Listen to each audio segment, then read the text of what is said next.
proposta della provincia di Treviso per combattere lo smog piace a migliaia di ragazzi e così 1265 studenti hanno risposto all'appello del presidente Stefano Marcon e hanno ricevuto in dono un albero da piantare nel giardino di casa e accudire personalmente.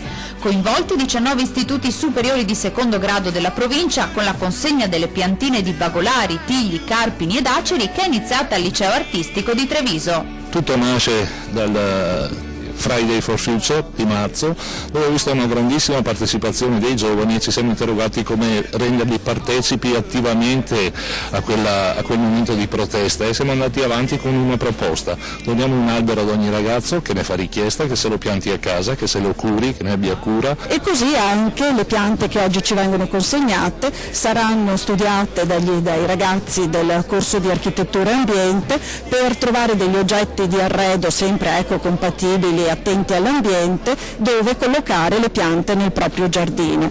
L'iniziativa, chiamata Provincia più te, è piaciuta particolarmente agli studenti, consapevoli di poter far molto con un piccolo gesto. Che cosa farete con queste piante che vi hanno consegnato oggi? Allora, io lo pianterò nel mio giardino di casa, infatti ho già lo spazietto pronto dall'anno scorso. Crediamo fortemente che debba essere attuato anche nelle altre regioni d'Italia, soprattutto tra i più giovani.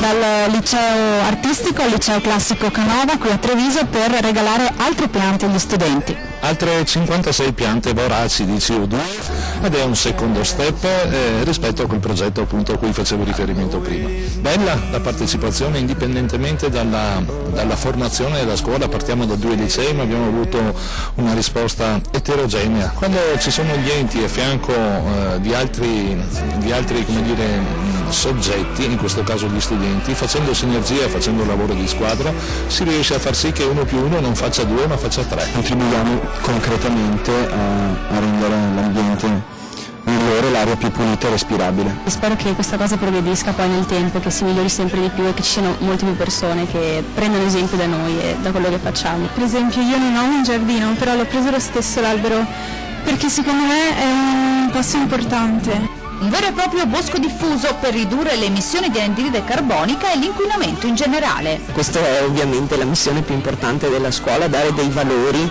a questi ragazzi in modo che possano poi fondare il proprio progetto di vita su questi valori e certamente uno dei valori è appunto questo, il rispetto dell'ambiente. E la provincia sta già pensando di riproporre il progetto anche il prossimo anno scolastico.